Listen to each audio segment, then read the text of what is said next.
Con el permiso de los abuelos y de las abuelas, de nuestros antepasados, de todos quienes han contribuido en el camino para llegar hasta este momento, pidiendo siempre la venia, la autorización, la guía de todas las conciencias, de todas las fuerzas, de todos los poderes, para poder guardar el espíritu colectivo, siempre estar en el sentido de comunión con todos quienes hacen posible la vida.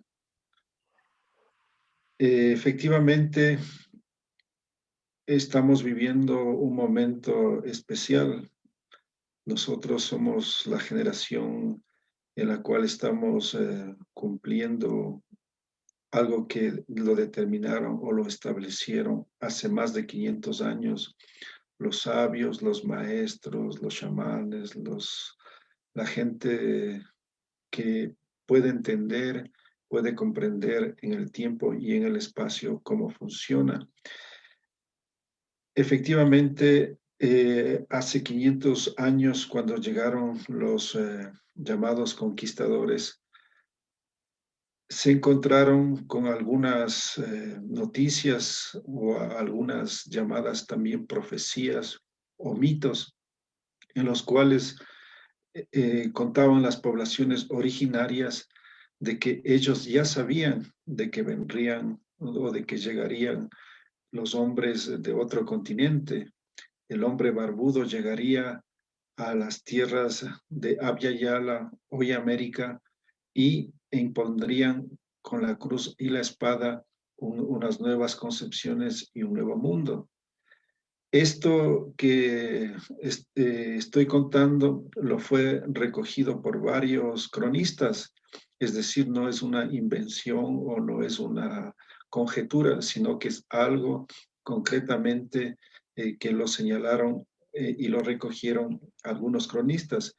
Entre ellos resalta el, lo que recoge el padre Jerónimo de Mendieta, en lo que hoy es Puerto Rico. Él cuenta de que los sacerdotes de esa isla, llamados los boiques, le contaron al padre Jerónimo de Mendieta que ellos ya estaban esperándolos, que dice Mendieta que el oráculo de sus dioses les había dicho que llegaría esta época en donde llegaría este hombre y que se apoderaría de su vida y de sus tierras. Entonces, esto que señala Jerónimo de Mendieta es tan importante que incluso él escribió un libro que se llama Historia Eclesiástica Indiana, en la cual hace todo un detalle de toda la situación, de cómo él veía la situación espiritual de los pueblos de esta isla. Y es tan importante y tan contundente este libro que la corona española evitó publicarla por 300 años. Es decir, que luego de ese tiempo recién se pudo publicar y lo hicieron en México. Es donde se pudo, después de 300 años, dar a conocer todo lo que señala en este texto. Entonces, es tan importante que nosotros lo conozcamos, es fundamental para que podamos entender este momento histórico, para que tomemos conciencia de cómo ha sido este proceso y a partir de ello podamos entender lo que tenemos que hacer o lo que tenemos que ir tejiendo dentro de ese lineamiento. ¿Qué quiere decir? Que estos pueblos tenían un conocimiento del tiempo y del espacio. Es decir, ellos comprendían cuáles eran las dinámicas o las formas o las leyes de funcionamiento cósmico. Y esto es admirable porque nos lleva a las preguntas, ¿cómo es que ellos sabían? ¿Cuáles son las técnicas, los métodos, las formas a través de las cuales accedían a estas formas de conocimiento? Porque si ellos ya lo sabían que llegaría hace más de 500 años, desde qué elementos, desde qué condiciones, desde qué formas ellos podían presumir o prever o pronosticar que llegaría esta situación. Entonces, esto nos lleva a la pregunta de decirnos, estos pueblos no eran atrasados o ignorantes, salvajes, como se han calificado a los pueblos milenarios. Por el contrario, estos pueblos tenían una alta ciencia, un altos niveles que, imagínense ustedes, que les permitía ya establecer lo que podría suceder en el futuro. Y lo más interesante no solo es que determinan o saben que ya vendría esta situación, sino que pronostican y establecen que habrá un proceso de cambio o de nuevamente dar un giro que se producirá luego de 500 años. No dicen luego de 200 años, 400 o 800 años, dicen que se dará luego de 500 años. Y esto es muy interesante porque les permite a ellos establecer cuáles son las formas a través de las cuales se van produciendo estas situaciones. Entonces, ¿de dónde parte esto? ¿De dónde viene? De una comprensión de que hay tiempos en los cuales se van produciendo cambios radicales, modificaciones profundas. Y tiene que ver también con procesos de lo que se llama de los ciclos cósmicos. Es decir, hay procesos como por ejemplo en nuestro caso lo conocemos claramente que es un proceso de un año, que es 365 días, que es el caso en el cual la Tierra gira alrededor del Sol. Pero también hay otros, llamémosles años, como por ejemplo el año cósmico, que está determinado que dura 25.500 años. Es decir, ese es un año que va a dar un giro, va a dar una vuelta todo el cosmos. Y así hay también entre esta etapa de un año terrícola o nuestro y el año cósmico hay también años intermedios. Hay periodos de 500 años, periodos de 2000 años, periodos de 5000 años, etcétera, etcétera. Y esto es algo que ya lo han estudiado, lo han investigado algunas personas y está el caso relevante también del calendario maya, en la cual se establecía que el 21 de diciembre del 2012 se hablaba del fin de un tiempo o de un ciclo que vivía el planeta y por tanto la humanidad. Esto que a la época que llamó mucho la atención, que despertaba muchas inquietudes y que llamaba a ver qué es lo que sucedería. ¿Qué pasó? Que dentro de una mentalidad romántica o de una mentalidad cartesiana, imaginaban que el 21 de diciembre de 2012 se produciría algo así como un estallido, un apagón, un terremoto o cosas por el estilo, cuando lo que significaba es que era lo que determinaban los mayas, que era el fin de un ciclo y a ese fin de ciclo no es simplemente un hecho astronómico, sino un hecho de conciencia, es decir, que se terminaba una forma de comprender la vida, una forma de ver la realidad y por lo tanto de construir un estilo de vida. Entonces, eso era lo que ellos preveían. Y después de este episodio en la cual en la mentalidad cartesiana no había sucedido algo así como un estallido geofísico, no se dieron cuenta que lo que se estaba estableciendo es de que estábamos terminándose una forma de concepción, una forma de vida y estaba adviniendo un nuevo estilo, una nueva forma de vivir y de expresar en la realidad. Y esto es lo que justamente es lo que hemos estado viviendo durante estos casi 10 años, desde el 2012, en el cual se han ido sucediendo una serie de episodios que se han desencadenado o han tenido como punto culminante o clímax el caso de la pandemia del coronavirus, que ha obligado a una paralización mundial y que nos ha llevado a un cambio de un estilo de vida. Es evidente, es claro, nadie puede negar de que se ha producido esta situación en la cual nos está reclamando la madre tierra, la vida, un cambio, y se han producido porque nos hemos visto obligados, presionados ante la situación.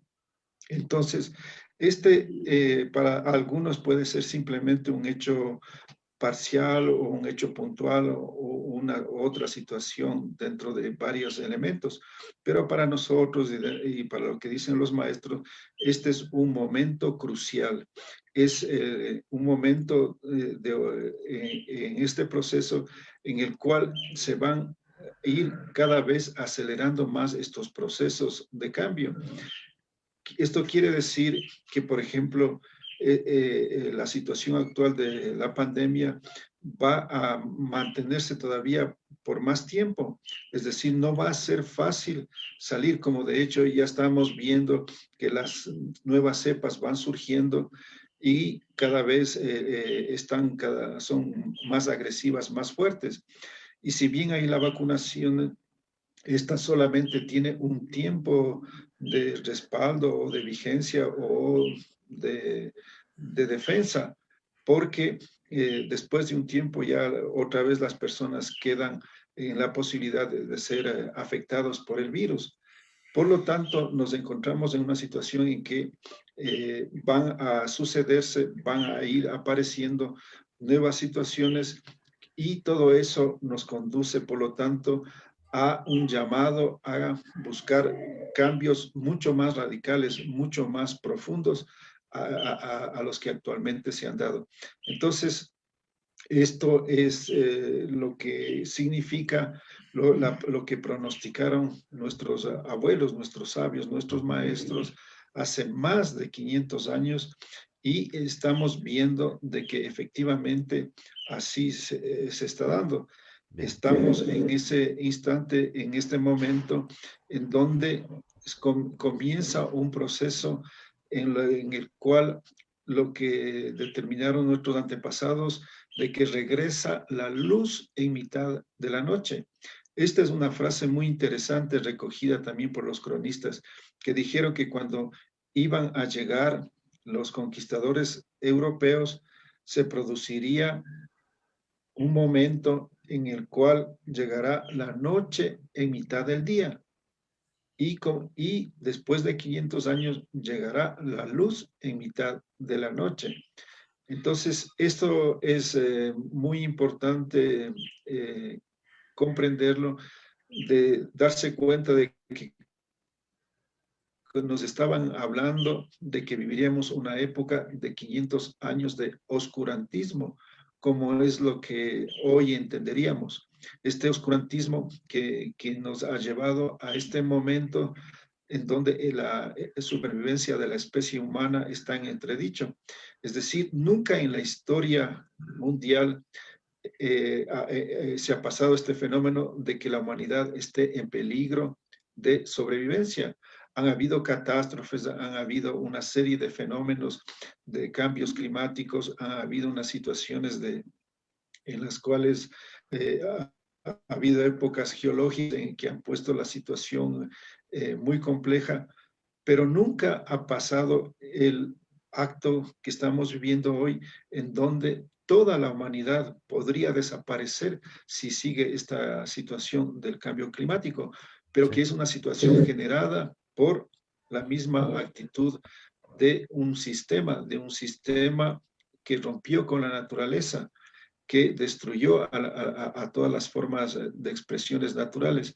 Entonces, este es el oscurantismo, esta época de destrucción, de hacer todo un proceso de separación, de división con todo lo que significa o llamamos hoy la naturaleza, para llegar a este momento, a esta cúspide, a esta cima en la cual nos encontramos actualmente, que de acuerdo a nuestros abuelos y a las profecías, esto va a implicar una transición fuerte, una transición dura, pero que nos va a conducir a un recambio, que nos va a permitir hacer una transformación en la cual vamos después a vivir un periodo de luz. De hecho, todos estos movimientos espiritual que está pasando en el mundo es otro reflejo de esta situación. No es un hecho casual, esporádico, sino que se está viendo claramente de cómo hay una intencionalidad en toda la humanidad de reformularse y replantearse lo que son las religiones. Pues hasta hace poco tiempo, las únicas religiones creíbles, posibles y que tenían una aceptación y una valoración desde el Estado y desde la oficialidad y de todas las formas legales eran las religiones monoteístas, eran consideradas las únicas válidas y las únicas posibilidades de relación con lo divino, con lo sagrado. Y ya vemos de que ha habido un proceso de apertura y donde hay muchas ahora posibilidades, hay muchos caminos, muchas formas, muchas vías de contacto o de entendimiento de lo que es lo sagrado y la divinidad, algo impensable hasta hace muy poco tiempo. Entonces, este es otro reflejo o otro síntoma de lo que estamos viviendo, este proceso de transformación. Entonces, esto nos da una panorámica, nos permite entender de que este proceso, el cual estamos, es un proceso muy especial. Yo digo que es una situación de un privilegio, un honor, porque nosotros somos la generación a la que le ha tocado hacer este proceso de transición, de la que estamos viviendo, las que estamos siendo testigos y que por lo tanto somos los gestores, somos los que tenemos la tarea, la misión de hacer de esta misión que nos dejaron los abuelos hace 500 años, especialmente a nosotros los pueblos milenarios, es decir, a quienes somos parte de los pueblos indígenas de Abya Yala, de guiar, de orientar, de dar los lineamientos, las guías para poder hacer este proceso que se conduzca y concluya en este cambio que implica que la luz otra vez se va abriendo, que van surgiendo cada vez más focos de luz de distintas formas, de distintas presentaciones, en distintas partes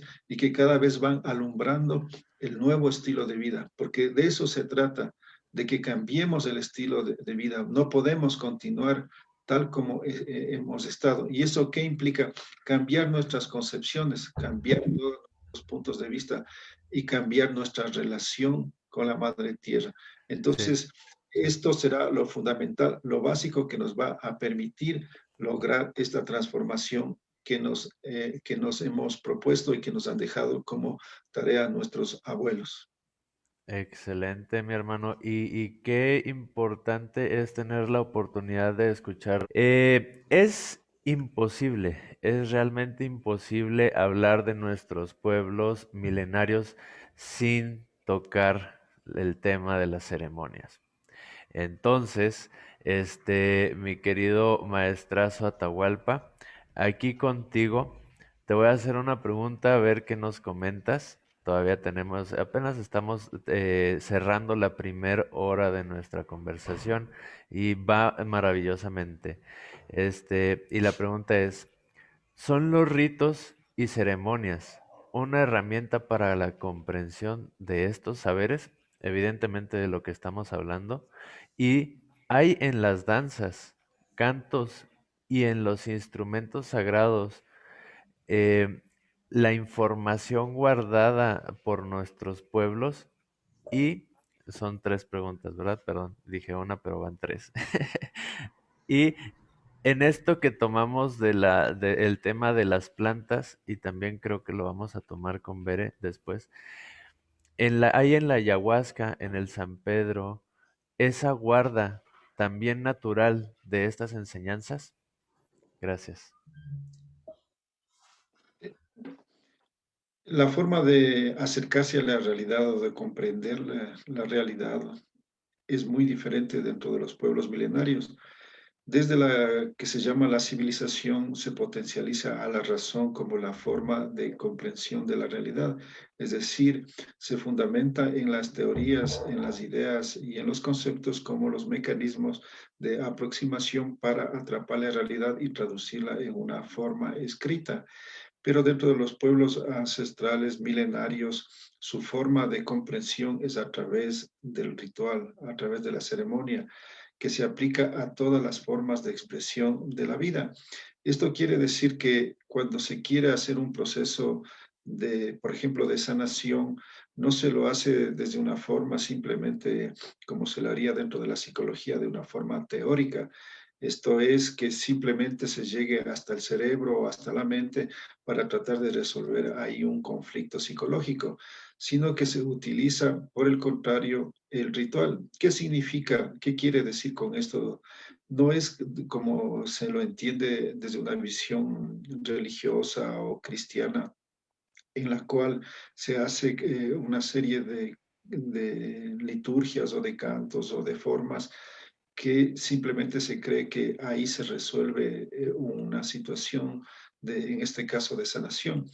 En el mundo milenario significa representar una situación que está generando conflicto para cambiarla y modificarla, y como consecuencia de ello se traduzca en la vida material o en la vida concreta. Es decir, no se les resuelve dentro de la, simplemente dentro de la mente o de la teoría o de los conceptos, sino que se hace un proceso de reformulación a nivel energético, y esto se lo hace como un mecanismo de coparticipación de todas las fuerzas de la vida.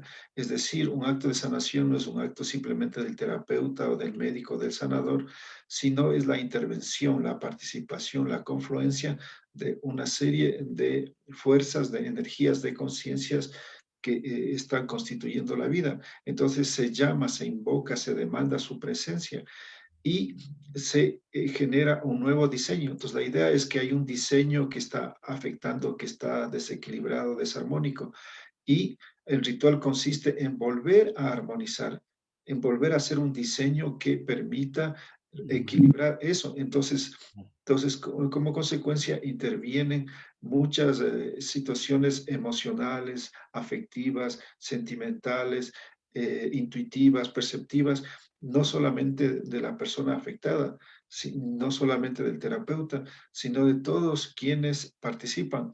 Por eso es que es una intervención global, una intervención comunitaria, una intervención cósmica, una intervención total, porque se entiende que una situación, una crisis, una conflictividad no es un acto o una situación exclusiva de la persona, sino que hay una situación general de desorden que se produce en varios ámbitos, en varias situaciones que se manifiestan y se expresan dentro de un individuo. Entonces la intervención es comunitaria, la intervención es la participación de todos los, quienes hacen un grupo, una colectividad, y en este caso, si es que es una cuestión de un pueblo o de una sociedad, estamos hablando de que es un problema de la humanidad. Es decir, por dar un ejemplo más sencillo, si sabemos de que, por ejemplo, un río en el África está contaminado, no es un problema simplemente de ese pueblo o de ese país, es un problema de la madre tierra que nos afecta a todos, somos todos los afectados como consecuencia de que hay un río que está contaminado. Entonces, esto rebasa las fronteras, los nacionalismos, los patriotarismos que nos hacen asumir y vivir como una situación de que nosotros no somos responsables simplemente de lo que es nuestra parte y no entendemos de que somos parte de un cosmos, que esta madre tierra es nuestra casa y que por lo tanto lo que le pasa a alguien le pasa a todos, lo que se llama el efecto mariposa. El aleteo de una mariposa puede convertirse en un huracán. Entonces, esto ya está demostrado por la física cuántica, ¿no? Entonces, en este sentido, es como hay una comprensión, un entendimiento de lo que es son los fenómenos llamados físicos, pero que son los fenómenos simplemente de este gran cuerpo que es el cosmos, que en este caso es la madre tierra, una de sus células, y nosotros como partes interiores, como una especie de microbios o de partes constitutivas de este gran cuerpo que es la madre tierra. Entonces, todos ellos estamos coparticipando, estamos co-creando. No somos simplemente entes pasivos, receptivos, sino que estamos siempre en estado de co-creación, de crianza, de reproducción. Entonces, en este sentido es que se dieron cuenta nuestros antepasados de cuál era la situación en la cual nos encontrábamos y es cómo pueden advertir o cómo pueden tomar conciencia, darse cuenta de los procesos que se van dando y que a partir de estas posibilidades de utilizar una serie de técnicas que en este caso podrían ser las plantas llamadas maestras, pero que podrían ser otros estados de conciencia, que es a la final simplemente en que se sale del estado mental o del estado racional o de ese estado que se está dando en ese momento para salir y amplificarse a otras dimensiones. Es decir, es como, por ejemplo, si nosotros estamos en el primer piso de un edificio, tenemos una visión pequeña. Si subimos al quinto piso de un edificio, vamos a poder mirar mucho más ampliamente. Y si subimos a, digamos, a un edificio de 30 pisos, vamos a poder tener una mirada mucho más amplia. Entonces, esas son las dimensiones, ¿no? Entonces, cuando una persona, una, una situación nos permite acercarnos e ir a otros planos, y cuando vamos profundizando, vamos entendiendo cómo se van dando esos procesos y hacia dónde se van confluyendo, hacia dónde van llegando. Entonces, esto es lo que nos ayuda o nos permite el ritual, nos permite este mecanismo que es como un puente o un canal, como ahora estamos utilizando esta vía. Entonces, a partir de esto estamos haciendo contacto entre personas que estamos muy lejanas. Estamos en muchos países, pero estamos al mismo tiempo coparticipando a través de este canal en el cual estamos confluyendo. Entonces, de la misma manera, podemos entrar a otros canales, a otras dimensiones, a otras frecuencias, a otras vibraciones, y ahí nos encontramos, ahí nos sintonizamos, porque no hay, en última instancia, no hay separación entre el tiempo y el espacio, estamos dentro de un mismo, dentro de una misma frecuencia. Entonces, a salir a otra frecuencia, estamos simplemente sintonizándonos, es como la radio, la televisión que se sintoniza a una frecuencia y capta una señal. Entonces nosotros utilizando otras formas, potencialidades humanas, otras capacidades que están en otra conciencia, podemos elevarnos o podemos abrirnos y sintonizarnos y visualizar esos procesos que se están dando. Entonces, eso es lo que les permitió a nuestros abuelos, a nuestros maestros, a nuestros sabios, entender estos procesos que no solamente hoy sabemos que lo dicen las profecías de Abya Yala o de América, sino que lo dicen de muchas culturas. Es más, por ejemplo, sabemos que los lamas tibetanos lo sabían, de que habría este proceso y que inclusive ellos establecían que quienes iban a guiar esta nueva etapa, esta nueva era, eran los pueblos de Abya Yala. Y vinieron lamas tibetanos a hacer ceremonias y rituales para entregar la dirección, la guía a los pueblos de Abya Yala. En particular se dice a los pueblos del sur, a los pueblos de lo que llamamos los Andes, que quienes serían los encargados de abrir, de guiar, de orientar estos cambios que se están dando, que ya estamos viviendo, en donde estamos diciendo que la luz ya está presente y estamos en esta etapa, en este proceso, en donde estamos viendo que esos mitos llamados de regreso se están cumpliendo. mitos que se les escuchó en toda América, que tenían el nombre de Incarri, de Huiracocha, de Bochica, de Quetzalcóatl, de Cucumet, de Iberogún, de Pomé, bueno, una serie de nombres en todo el continente. Entonces, estos llamados mitos, que les denominamos ahora profecías, nos están se están cumpliendo. Estamos viendo que están manifestándose y que justamente, o como se decía cuando se hablaba de los guerreros del arco iris, implica la posibilidad de que ahora estamos en un mundo global como, y que estamos constituyendo un arco iris. Es decir, hasta hace 500 años, digamos, la humanidad estaba separada, estaba cada cual siguiendo sus procesos propios y hemos llegado a lo que se llama hoy la globalización, en la cual nos hemos encontrado todos los pueblos del mundo, nos conocemos y sabemos y estamos constituyendo un gran arco iris. Y este arco iris, ¿qué implica? La capacidad de respeto entre todos los colores, porque si no estaríamos simplemente viviendo un monocolor o un monoculturalismo en donde lo blanco, que es la representación de lo europeo, esté determinando y estableciendo todo, como ha pasado en estos 500 años. Y justamente ahora lo que estamos advirtiendo, estamos ya visualizando, es esta capacidad de valoración de la diversidad, de la diferencia, como valores, como requisitos, como formas necesarias fundamentales para salirnos de toda forma hegemónica y homogenista que nos quería occidentalizar, que nos quería cristianizar, que nos quería llevar a todos a un modelo cultural, monocultural, donde había una sola forma de pensamiento, una forma sola de creencia, una sola forma de vivir y de existir. Entonces, ¿qué estamos viendo? Que ese arco iris es la expresión de la diversidad, de donde todos los colores son necesarios, son fundamentales.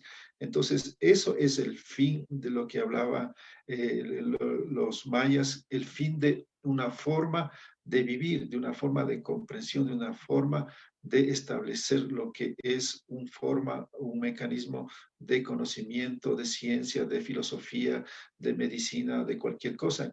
Entonces, estamos entrando a esa aceptación, a esa valoración, a esa posibilidad de vivir en una nueva actitud, en una nueva forma. Entonces, estos conocimientos efectivamente fueron guardados por 500 años. Tenían que ser protegidos porque si no el invasor los hubiera destruido, los hubiera aprovechado, los hubiera manipulado, los hubiera tergiversado y era necesario protegerlos para que después de 500 años estén al servicio de la humanidad. Entonces, ahorita es lo que se ha sacado y se está transmitiendo, se está difundiendo a todos los pueblos para que tengan herramientas, tengan elementos, tengan categorías, valores, todo lo que sea necesario para hacer este proceso que es tan fundamental de ahora reconstruir a la humanidad, de generar una humanidad en otro estado de conciencia, porque eso es lo que es el resultado, que estamos entrando a una nueva dimensión de la conciencia. Es decir, no es un regreso al pasado como a veces suelen criticar o decir que cuando nos afincamos en los valores ancestrales queremos retornar a una vida, a un estilo, a una forma anterior. No, estamos queriendo que ese pasado venga al presente, que toda esa experiencia acumulada, todo eso nos permita aprovechar todo eso para entrar a un nuevo estado de conciencia, a una nueva vibración, una nueva frecuencia como humanidad, como el grupo humano en su conjunto, que en forma consciente todos estamos participando y co-creando por primera vez en una forma conjunta como una sola mentalidad. Al momento de que hemos entrado en este estado de globalización, pues se han perdido todo tipo de fronteras y por lo tanto estamos en la posibilidad, y esa sería la situación en la que nos encontramos, en donde esta conciencia humana de diversos colores puede aprender a entrar en una dimensión que implica comprender que la vida funciona en armonía y equilibrio, en que todos los colores, para que fueran a formar el arco iris, tienen que estar respetando a los otros colores, para que esa variedad, esa diferencia se encuentre en equilibrio, es decir, no se trata de anular al color rojo, al color verde, al color azul, sino que todos son necesarios y para que cada cual esté en su sitio necesitan funcionar en armonía complementaria. Entonces, eso es lo que nos están, lo que está sucediendo, lo que estamos ahora en ese ejercicio y por lo tanto necesitamos ritualizar más la vida. ¿Qué es ritualizar? Son los actos de diseñar, hacer diseños para entrar en un diseño de la conciencia, es decir, en un nivel sutil. Entonces, eso es el ritual, diseñar en un nivel sutil lo que significa la creación para que eso se vaya a materializar, se vaya a concretizar, se vaya a ejecutar dentro de la manifestación cotidiana de cada uno de los pueblos y de cada uno de nosotros. Entonces, para eso la importancia de recuperar esa actitud, esa forma, ese estilo que tenemos que aplicarlo a todo, en todo instante. Es decir, ir a entrar en ese estado de conciencia, que es el ritual, entrar en un estado de conciencia, estar en una predisposición, en una forma a través de la cual nos abrimos, nos sensibilizamos y procedemos a diseñar, a establecer qué es lo que queremos y en ese sentido enviamos esa información, lanzamos al cosmos, a toda la existencia, eso que estamos buscando, porque ese es nuestro sentimiento, nuestro pensamiento, la cual lo manifestamos y por lo tanto nos va a regresar, porque estamos en un mundo cíclico, circular, y eso nos devuelve y eso se comienza a ejecutar. Entonces, eso lo diseñaron hace 500 años. Ellos lo visualizaron, entonces lo lanzaron y dijeron, después de 500 años eso se va a ejecutar. Y así se está sucediendo, donde se está plasmando todo lo que ellos diseñaron hace 500 años. Excelentemente.